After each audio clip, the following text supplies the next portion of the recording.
मूर्ख, जिस तरह तू कवचों से अपने शरीर को सजाए आया है, उसी प्रकार सीधी तरह सुरक्षित हाथ पैर लौट जा, अन्यथा उपहास का पात्र बन जाएगा।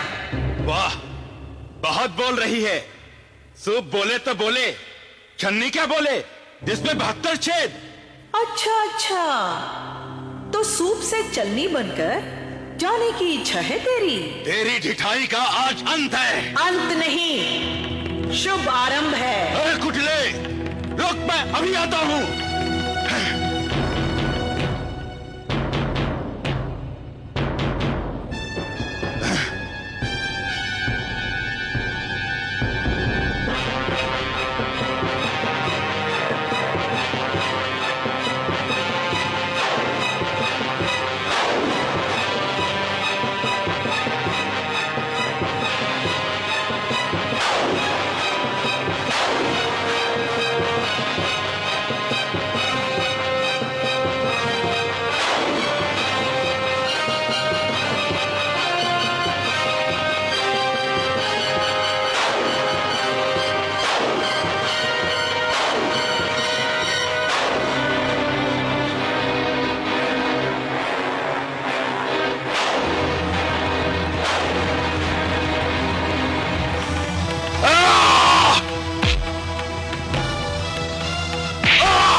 कामांध दुर्मुख, तेरा अपराध ऐसा था कि तुझे तत्क्षण मृत्यु का घास बना देना चाहिए था, परंतु हम तुझे छोड़ रहे हैं ताकि तू स्वयं जाकर अपनी दुर्गति अपने स्वामी को दिखाए और उससे कहना, ओ घृणित काम पिपासु वासना के पुतले, तूने पृथ्वी ही नहीं स्वर्ग की पवित्र देवनारियों के सत को छलने का घोर जघन्य पाप किया है। अब तेरे पाप का घड़ा भर गया। मूढ़, याद कर अपनी माता को। क्या उसका यौवन और किसी अन्य सन्नारी का यौवन भिन्न है? नारी तो वो जन्मदात्री शक्ति है जो अपने जीवन के समूचे ओज और तेज को आंचल में ढालकर पुरुष संस्कृति को सींचती है। उसी ममतामयी सन्नारी को तुम अपनी वासना की फुर्ती मात्र साधन समझते हो। उसे शैया की शोभा समझकर उसके यौवन, शील, सत को रोनते हो, कुचलते हो। ऐसे जघन्य कुकर्मा इस धरा के भार हैं। उन्हें इस धरती पर जीने का कोई अधिकार नहीं। इसीलिए मैं असुर कुल की काल रूपा बनकर मृत्यु के रूप में एक तेजोमयी नारी के रूप में प्रकट हुई हूं। मेरी क्रोध की धधकती ज्वाला में दुष्ट महिषासुर समेत सारा असुर कुल स्वाहा हो जाएगा। तुम सभी पापियों का सर्वनाश हो जाएगा, सर्वनाश। सारथी, महिषासुर के प्रस्ताव के उत्तर में इसे हमारी तरफ से भेजा गया एक उपहार कहना। ले जाओ इसे।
हे ऋषियों, हे तापस जनों, सब कुशल तो है ना?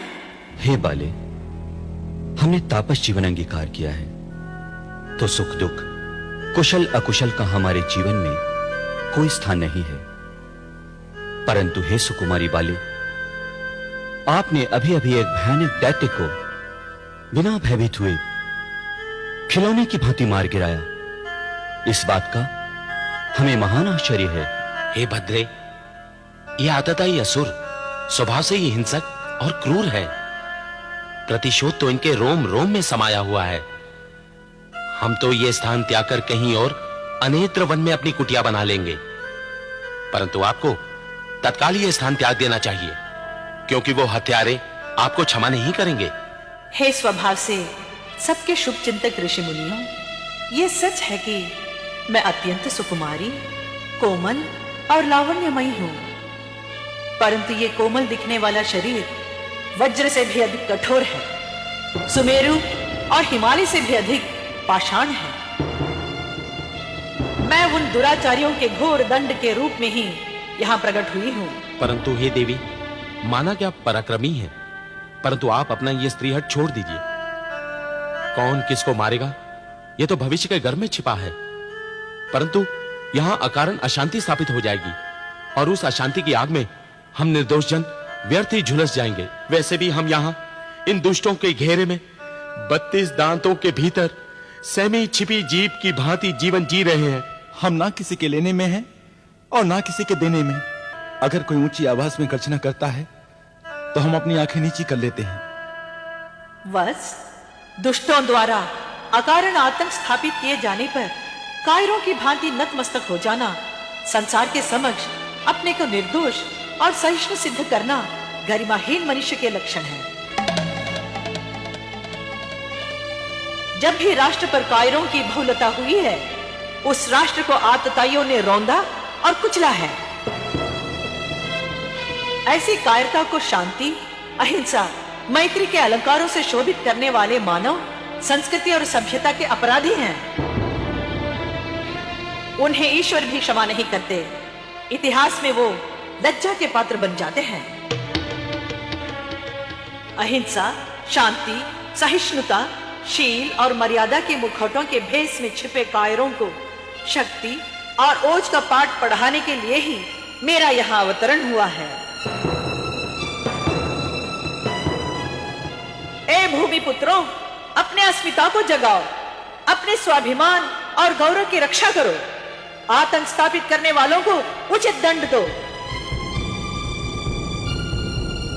महिषासुर जैसे दानवों को जन्म देने के अपराधी तुम हो, केवल तुम। धिक्कार के पात्र हो तुम सब। हे बाले, वो दुष्ट दानव असाधारण है। वरदान प्राप्त करके अजय और शक्तिशाली बन गए हैं।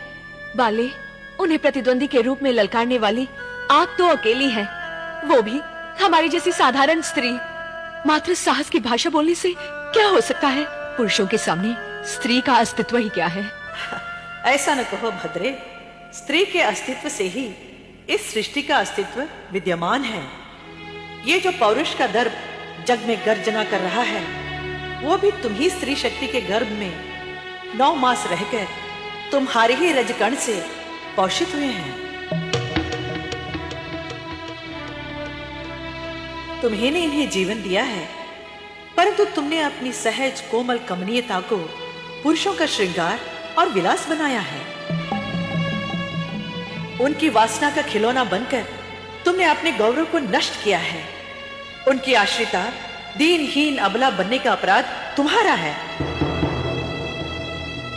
तुम्हारी गोद में, तुम्हारे आंचल की छांव में पलकर चलना, बोलना, खाना, पीना सीखने वाले मनुष्य तुम्हारे शासक कैसे बन गए? स्त्री शक्ति आदि शक्ति है, सभी की जन्मदाता जननी है। वो निर्बला नहीं, परम बला है। ये सत्य आज स्थापित हो जाएगा। आप निश्चिंत रहिए, मेरे अंग प्रत्यंग में ब्रह्मा, विष्णु, महेश सहित सभी देवताओं और दिक्पालों की अपार शक्तियों का समावेश है। मैं दिग्विजयी महिषासुर समेत समूचे असुर समाज को भस्मीभूत कर दूंगी। तुम प्रत्यक्ष अपने नेत्रों से ये संहार लीला देखोगे। मूर्ख, जिस तरह तू कवचों से अपने शरीर को सजाए आया है, उसी प्रकार सीधी तरह सुरक्षित हाथ पैर लौट जा, अन्यथा उपहास का पात्र बन जाएगा। वाह, बहुत बोल रही है। सूप बोले तो बोले, छन्नी क्या बोले जिसमें 72 छेद। अच्छा अच्छा, तो सूप से चलनी बनकर जाने की इच्छा है तेरी? तेरी ढिठाई का आज अंत है। अंत नहीं, शुभ आरंभ है। अरे कुटिले, रुक, मैं अभी आता हूं।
कामांध दुर्मुख, तेरा अपराध ऐसा था कि तुझे तत्क्षण मृत्यु का घास बना देना चाहिए था, परंतु हम तुझे छोड़ रहे हैं ताकि तू स्वयं जाकर अपनी दुर्गति अपने स्वामी को दिखाए और उससे कहना, ओ घृणित काम पिपासु वासना के पुतले, तूने पृथ्वी ही नहीं स्वर्ग की पवित्र देवनारियों के सत को छलने का घोर जघन्य पाप किया है। अब तेरे पाप का घड़ा भर गया। मूढ़, याद कर अपनी माता को। क्या उसका यौवन और किसी अन्य सन्नारी का यौवन भिन्न है? नारी तो वो जन्मदात्री शक्ति है जो अपने जीवन के समूचे ओज और तेज को आंचल में ढालकर पुरुष संस्कृति को सींचती है। उसी ममतामयी सन्नारी को तुम अपनी वासना की फुर्ती मात्र साधन समझते हो। उसे शैया की शोभा समझकर उसके यौवन, शील, सत को रोनते हो, कुचलते हो। ऐसे जघन्य कुकर्मा इस धरा के भार हैं। उन्हें इस धरती पर जीने का कोई अधिकार नहीं। इसीलिए मैं असुर कुल की काल रूपा बनकर मृत्यु के रूप में एक तेजोमयी नारी के रूप में प्रकट हुई हूं। मेरी क्रोध की धधकती ज्वाला में दुष्ट महिषासुर समेत सारा असुर कुल स्वाहा हो जाएगा। तुम सभी पापियों का सर्वनाश हो जाएगा, सर्वनाश। सारथी, महिषासुर के प्रस्ताव के उत्तर में इसे हमारी तरफ से भेजा गया एक उपहार कहना। ले जाओ इसे,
हे ऋषियों, हे तापस जनों, सब कुशल तो है ना? हे बाले, हमने तापस जीवन अंगीकार किया है, तो सुख दुख, कुशल अकुशल का हमारे जीवन में कोई स्थान नहीं है। परंतु हे सुकुमारी बाले, आपने अभी अभी एक भयानक दैत्य को बिना भयभीत हुए खिलौने की भांति मार गिराया। इस बात का हमें महान आश्चर्य है। हे भद्रे, यह आतताई असुर स्वभाव से ही हिंसक और क्रूर है। प्रतिशोध तो इनके रोम रोम में समाया हुआ है।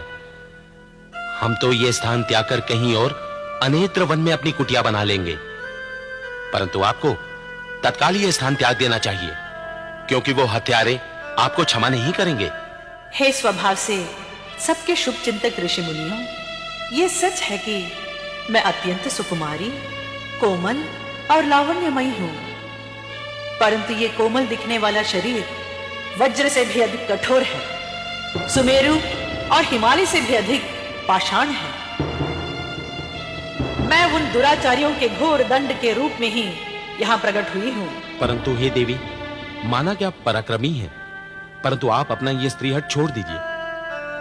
कौन किसको मारेगा, यह तो भविष्य के घर में छिपा है, परंतु यहां अकारण अशांति स्थापित हो जाएगी और उस अशांति की आग में हम निर्दोष जन व्यर्थ ही झुलस जाएंगे। वैसे भी हम यहां इन दुष्टों के घेरे में 32 दांतों के भीतर सहमी छिपी जीभ की भांति जीवन जी रहे हैं। हम ना किसी के लेने में हैं और ना किसी के देने में। अगर कोई ऊंची आवाज में गर्जना करता है तो हम अपनी आंखें नीची कर लेते हैं। बस दुष्टों द्वारा अकारण आतंक स्थापित किए जाने पर कायरों की भांति नतमस्तक हो जाना, संसार के समक्ष अपने को निर्दोष और सहिष्णु सिद्ध करना गरिमाहीन मनुष्य के लक्षण है। जब भी राष्ट्र पर कायरों की बहुलता हुई है, उस राष्ट्र को आतताइयों ने रौंदा और कुचला है।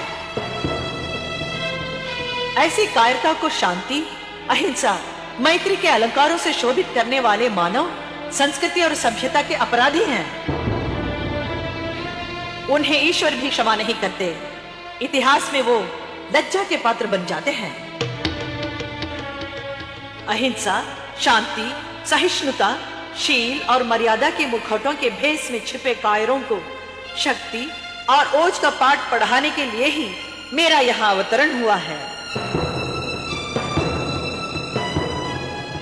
ए भूमि पुत्रों, अपने अस्मिता को जगाओ, अपने स्वाभिमान और गौरव की रक्षा करो। आतंक स्थापित करने वालों को उचित दंड दो। महिषासुर जैसे दानवों को जन्म देने के अपराधी तुम हो, केवल तुम। धिक्कार के पात्र हो तुम सब। हे बाले, वो दुष्ट दानव असाधारण है। वरदान प्राप्त करके अजय और शक्तिशाली बन गए हैं। बाले, उन्हें प्रतिद्वंदी के रूप में ललकारने वाली आप तो अकेली है, वो भी हमारी जैसी साधारण स्त्री। मात्र साहस की भाषा बोलने से क्या हो सकता है? पुरुषों के सामने स्त्री का अस्तित्व ही क्या है? ऐसा न कहो भद्रे, स्त्री के अस्तित्व से ही इस सृष्टि का अस्तित्व विद्यमान है। ये जो पौरुष का दर्प जग में गर्जना कर रहा है, वो भी तुम ही स्त्री शक्ति के गर्भ में 9 मास रहकर तुम्हारे ही रजकण से पोषित हुए हैं।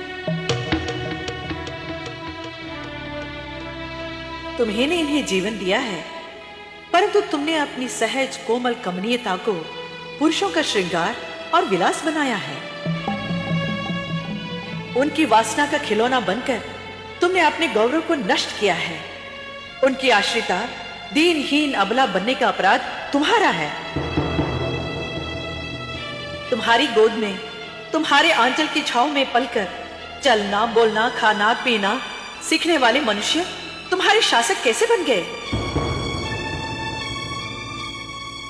स्त्री शक्ति आदि शक्ति है, सभी की जन्मदाता जननी है।